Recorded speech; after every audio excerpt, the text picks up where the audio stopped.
मुतनाज़ा हो गया। तमीना शेख साहिबा, बहन आप भी इन चीज़ों को देख रही हैं, पहले तो इसमें शर्मिंदगी जितनी ज़्यादा समेटनी चाहे, जिसका जितना शऊर है उसको उतनी ज़्यादा शर्मिंदगी महसूस होगी। पुलिस को आप बहुत करीब से जानती हैं, ख़ासतौर पे ऑर्गेनाइज्ड क्राइम यूनिट को भी जानती हैं। Is there any divide in police and organised crime unit, दोनों ग्रुप्स के हवाले से? क्योंकि शकील भट्ट नामी करैक्टर जो है वो पहनता यूनिफॉर्म है और नज़र डेरों पर आता है। बेटा मर्डर होता है तो भी शकील होता है, बाप मर्डर होता है तो भी शकील होता है, इन्वेस्टिगेशन भी शकील करता है, एहसन शाह भी शकील की मौजूदगी में मारा जाता है, और पुलिस की कस्टडी में आप क्या देख रहे हैं? Thank you so much. मौजूदा सारी की सारी सूरत हाल को देखते हुए जहां पर हम शकील भट्ट के करैक्टर के हवाले से बात कर रहे हैं, तो कुछ लोग ये कहते हैं कि उनको सस्पेंड कर दिया गया है, लेकिन इसका प्रॉपर नोटिफिकेशन मैंने तो कम से कम अभी तक नहीं देखा।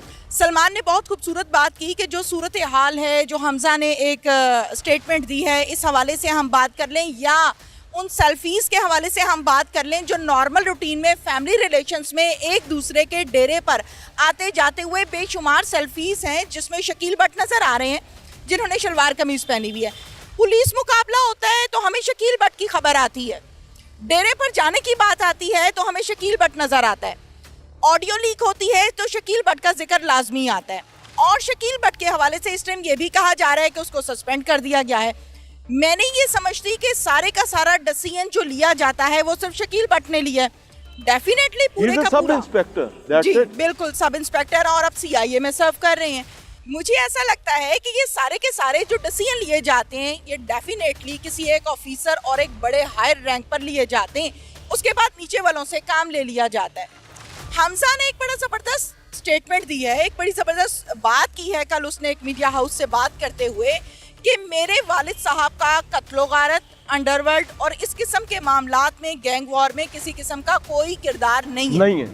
हमने आज तक ये सुना कि जितने भी कानूनी मामलात होते थे वो सारे के सारे जो हैं वो जावेद भट्ट साहब तीफी के देखा करते थे। अब इसमें जो आप कर सकते हैं, सहाफ़ी होने के नाते खबर को नशर कर सकते हैं, अपनी राय दे सकते हैं, अपनी हद तक इन्वेस्टिगेशन कर सकते हैं, और तमाम हमारे पैनल के लोग। पुलिस का किरदार मुझे ऐसा लगता है अगर पॉजिटिव और प्रॉपर होता तो शायद ये मामला सॉल्व हो चुका होता। मैं और आप CDR नहीं ले सकते, मैं और आप लोकेशन नहीं ले सकते, मैं और आप ट्रेस नहीं कर सकते, ये काम है। अगर पुलिस प्रॉपरली कर लेती तो शायद ये काम हो जाता, और बदकिस्मती के साथ कैमरा वहाँ पर जो लगा हुआ है वो काम नहीं कर रहा। अच्छा, मुझे तो वैसे इस पर भी मशकूक मामलात लगते हैं। ज़ाहिर है सहाफ़ी और सहाफ़ी शक की नज़र से देखता है, अल्लाह मुझे माफ़ करे। मैं चाहूँगा हमाद को शामिल गुफ्तगू किया जाए।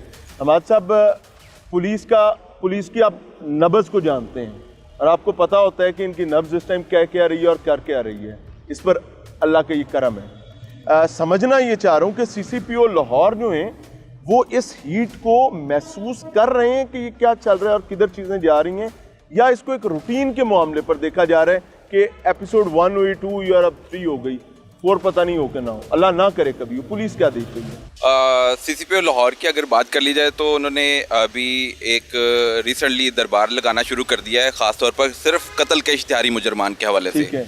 तकरीबन 500 से ज़ायद सिर्फ कत्ल के इश्तिहारी हैं जो तकरीबन 15 से 20 सालों के दरमियान पकड़े ही नहीं गए। ठीक है, अब उनको खंगालना और उनको निकालना और फिर उनके खिलाफ काम करना और ड्यूटियां लगाना, जिम्मेदारी लगाना कि इन इश्तिहारियों को पकड़ा जाए, ये उजरती कातिल भी हो सकते हैं, जायज़ है, ये दुश्मनदार ग्रुपों के शूटर्स भी हो सकते हैं, उनके अपने भाई रिश्तेदार भी हो सकते हैं।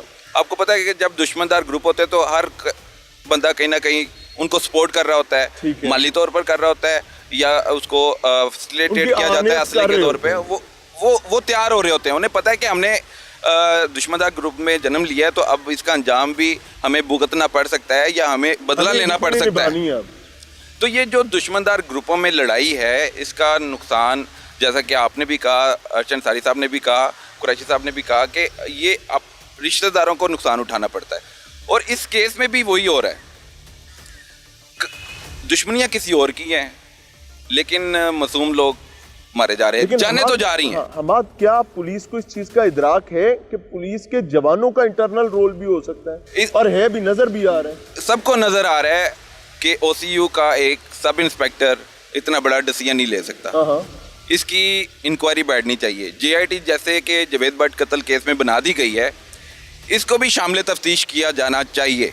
शकील भट्ट वो मोरा है जो बताएगा कि इसको एहसन शाह ने किसके कहने पर कत्ल किया, या जो जावेद भट्ट मर्डर हुआ उसके पीछे कौन हो सकता है। पुलिस से कोई बात ढकी छुपी नहीं है, लेकिन हम सिर्फ मुअत्तल करके उसको साइड पे सेफ साइड दे रहे हैं।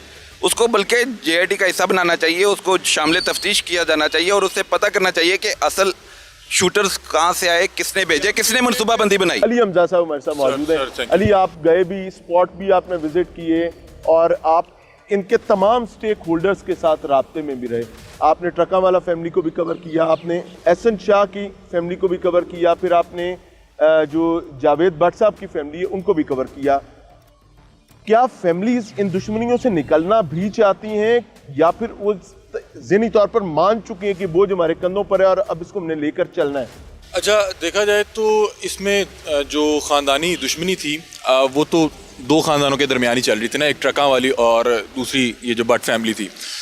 ट्रका वाले की जो फैमिली है उसमें बच्चू पहलवान से जब भी बात हुई है तो उन्होंने कहा कि हम तो दुश्मनदार लोग थे ही नहीं, और बारहा बार कोशिश की गई कि किसी तरह ये मामला जो है सुलझाया जाए, लेकिन वो शफकात साहब का नाम लेते हैं कि उनके हवाले से उनकी राय को बहुत बेहतर नहीं है। वो कहते हैं कि ये करते क्या थे कि जब उनका कोई नुकसान होता था तो हमें नामजद कर देते थे, और जब हमारा कोई नुकसान होता था तो नामजद उन्हें कर देते थे, और बाकायदा तौर पे प्रेशराइज़ किया जाता था कि आप जो अपनी मुकदमा है या FIR है वो अपने मुखालिफ धरे पे करवाएं। मीडिया का आगाज़ करेंगे, अजान स्टार्ट है, चलते हैं ब्रेक के बाद।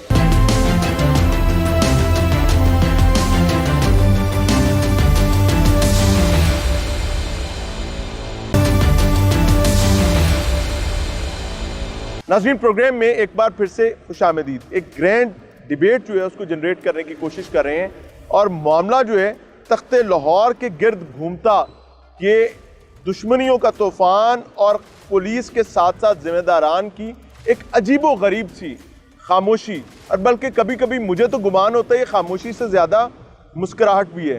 अरशद भाई सर, क्या देख रहे हैं, ये मौत का जो खेल चल रहा है ये यहाँ रुकेगा, कोई बंद बांध लिया जाएगा या अभी इम्तिहान और भी हैं? देखें, अभी इम्तिहान और भी हैं। अच्छा जी, तो गल बद गई है, गल बद गई है। गल बद गई हुआ ये है कि इसलिए कि आप ये समझे कि तीफी बढ़ के बहनोई को नहीं आपने मारा, आपने तीफी बढ़ को गोली मार दी, जख्मी कर दिया। पुलवानी की भी जंग है ना यहाँ पे। हाँ। अब मामला ये है कि ये बात तो अब मेरा नहीं ख्याल, इसके कम चांसेस हैं मियाँ साहब कि ये बात अब ख़त्म हो जाए। अब देखें चांसेस क्यों कम हो गए, ये बात अगली नस्ल में चली गई ना। वो जिस तरह सलमान कह रहा था कि ये मामला नीचे तक चला गया, मैं तो यही दुआ करूँगा, हम भी दुआ गो हैं कि इस शहर में अमन हो। ये दुश्मनदारियों में लोग बहुत खौफजदा हैं, इस वाक़े से खौफजदा हैं, और ये टॉक ऑफ टाउन है, बल्कि पूरे पाकिस्तान की है, ये सिर्फ लाहौर की नहीं है, ये बात पूरे पाकिस्तान में हो रही है कि अब क्या होगा, अब तीफी भट्ट साहब इस पर क्या रिएक्ट करेंगे, उनका ग्रुप क्या रिएक्ट करेगा, पुलिस क्या करेगी। पुलिस ने तो अभी तक इसकी इन्वेस्टिगेशन शुरू नहीं की, तफ्तीश ही शुरू नहीं हुई। आज 3 दिन गुजर गए, पुलिस बताए ना वो कितने घरों में गई है। सलमान, तफ्तीश अभी स्टार्ट नहीं हुई, अरशद भाई ने बड़ी कीमती बात की है, लेकिन एक प्रॉब्लम है कि ये रोलिंग स्टोन है जो पहाड़ी की बिल्कुल चोटी से नीचे की तरफ आ रहा है, और जैसे जैसे नीचे बढ़ रहा है स्नो बॉल की तरह बड़ा होता जा रहा है, इसका इम्पैक्ट बड़ा हो रहा है। और ये पिछले 2 वाक़यात जो हैं इनमें गैप बहुत कम है, चंद अय्याम का गैप है।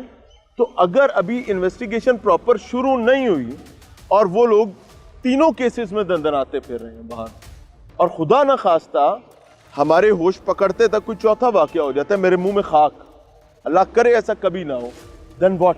देखें, अंदेशा तो बिल्कुल है, क्योंकि ये साथ एक पहलवानी जैसे लाहौर में पुआनी दा रोल है, पुआनी दा रोल है, हाँ। पुआनी दा रोल है ते मियाँ साहब ਉਹਦੇ ਵਿੱਚ ਅਕਸਰ ਔਕਾਤ नुकसानात ही ਹੁੰਦੇ ਨੇ। और ये जड़ी गल सामने आ रही है, ख़ास तौर पे अगर मैं बात करूं, ये जो बात सामने आ रही है कि कैसर भट्ट कहता है कि वो इंटरम करवाएगा और पुलिस के पास आएगा, मैं समझता हूँ यहाँ पर खास तौर पर इधर किसी की नजर नहीं जा रही, यहाँ पर हमले के ज्यादा चांसेस बढ़ जाते हैं जब किसी भी दुश्मनदार ने अबूरी जमानत करवानी होती है और अबूरी जमानत करवा के जब उसे अदालत में पेश किया जाता है और तो यहाँ पर अक्सर औकात अदालतों के बाहर घाट लगाए मुल्जमान और पर हमला कर देते हैं। माजी में नहीं, माजी में ऐसे दुश्मनदारियों में हाईकोर्ट की बेशुमार बार हुआ। बाहर नहीं हुआ, कटहरों में हुआ।